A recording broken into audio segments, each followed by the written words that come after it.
Hello, welcome to Do It Yourself channel. Today I will show you how to change the wallpaper in Samsung Galaxy Z Fold5.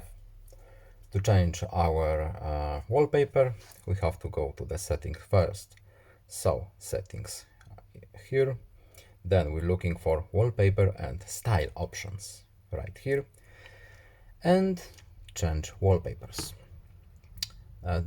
Here are some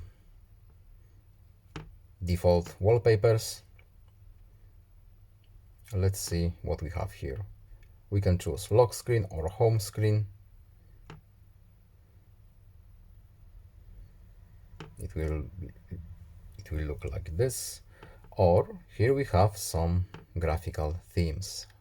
Let's look what it's here. Let's use something brighter. For example, this one here.